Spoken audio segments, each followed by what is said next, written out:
JMM अब बिहार चुनाव की तैयारी में है। इससे पहले महागठबंधन की जब यहाँ पर सीट शेयरिंग हो रही थी, महागठबंधन यानी आरजेडी भी जेएमएम के साथ यहाँ पर चुनावी मैदान में था। जेएमएम कांग्रेस के साथ शेयरिंग को लेकर आरजेडी के साथ कई सीटों पर जिच थी, पेंच फंसा हुआ था। अब जेएमएम किस तरह से बिहार में चुनाव लड़ेगा, क्या तैयारी उसकी है, कौन कौन सी सीटें उसे चाहिए, और वहां जो लीड कर रही है महागठबंधन में आरजेडी, क्या वो जेएमएम की उन तमाम मांगों को मानेगी, क्या तैयारी है जेएमएम की बिहार चुनाव को लेकर। हमारे सहयोगी नीरज हमारे साथ जुड़े हुए हैं। नीरज, बिहार चुनाव में किस तरह से जेएमएम की भूमिका दिख रही है, जेएमएम किस तरह से बिहार चुनाव में बार्गेन करेगा महागठबंधन में रहते हुए आरजेडी के साथ? देखिए, कल भी हमने झारखंड मुक्ति मोर्चा के जो केंद्रीय प्रवक्ता हैं उनसे बात किया था। उनका रुख साफ था। उनका कहना है कि 12 सीट में वो स्ट्रांग है।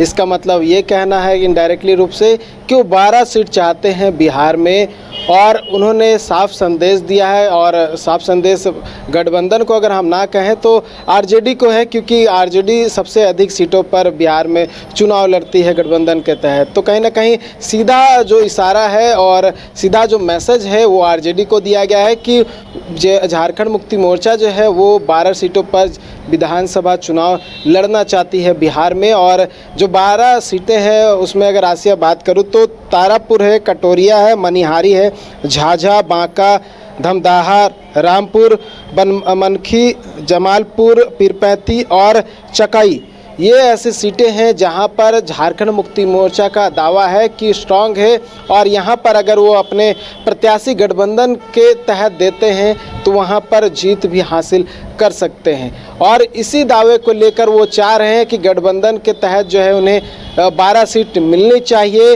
और अगर ऐसा नहीं होता है तो वो स्वतंत्र रूप से चुनाव लड़ने को तैयार है। तो कहीं ना कहीं मैसेज जो है वो आरजेडी को दिया जा रहा है, तेजस्वी यादव को दिया जा रहा है। लेकिन एक बात इसमें ये निकल कर सामने आ रही है आसिया, कि जो यहाँ पे झारखंड विधानसभा चुनाव के जो सीट बंटवारे का जो फॉर्मूला चल रहा था, तमाम तरह की जो बैठकें चल रही थी, उस दौरान आपने देखा होगा लगभग एक सप्ताह जो है तेजस्वी यादव रांची में बने रहे थे, और सीटों के बंटवारा को लेकर जो निर्णय था वो फाइनल स्टेज तक नहीं पहुंच पाया था, क्योंकि लगातार जो है तेजस्वी सीएम आवास यानी कि मुख्यमंत्री हेमंत सोरेन के आवास पे जा रहे थे, उसके बाद होटल लौट रहे थे, फिर सीएम आवास जा रहे थे, फिर होटल लौट रहे थे। तो ये जो सिलसिला था उस दौरान काफ़ी चर्चा का विषय बना था। तो कहीं ना कहीं अब जो लग रहा है, ये जो बातें निकल कर सामने आ रही है कि ठीक उसी तरह का खेल जो है आरजेडी भी जेएमएम के साथ कर सकता है, और जो खींचतान है वो देखने को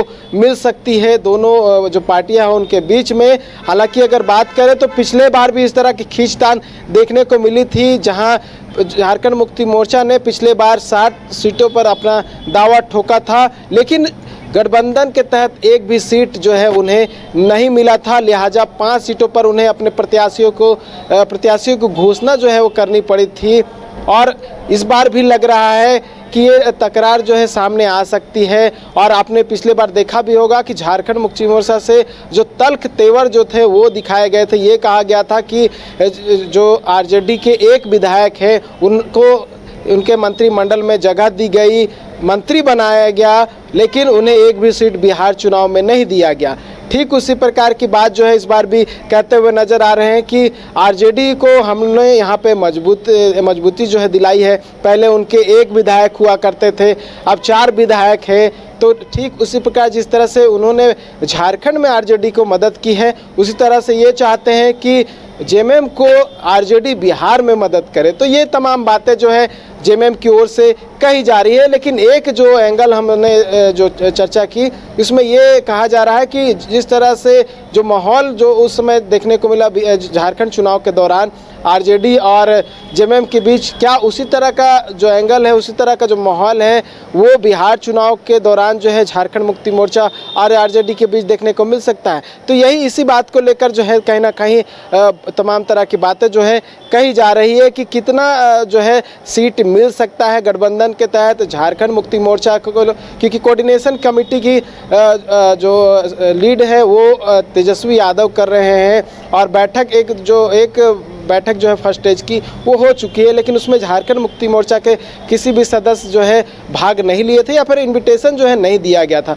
तो क्या आने वाले समय में इसको लेकर चर्चा हो सकती है? कोऑर्डिनेशन कमेटी के जो हेड है यानी कि अध्यक्ष जो बनाया गया है तेजस्वी यादव, क्या तेजस्वी यादव अपनी ओर से पहल कर सकते हैं या फिर झारखंड मुक्ति मोर्चा अपनी ओर से ट्राई करने की कोशिश करेगी कि क्या जो तेजस्वी यादव हैं किस तरह से बातों को सुन रहे हैं, किस तरह से सीटों का बंटवारा हो रहा है और झारखंड मुक्ति मोर्चा जो है उसमें कितना फिट बैठता है और कितने सीटें मिलती हैं। तो अभी लगता है कुछ सप्ताह में जो है ये तमाम बातें क्लियर हो जाएगी कि झारखंड मुक्ति मोर्चा को बिहार के गठबंधन में जगह मिल रही है या फिर स्वतंत्र रूप से झारखंड मुक्ति मोर्चा को भी इस बार चुनाव लड़ना पड़ेगा।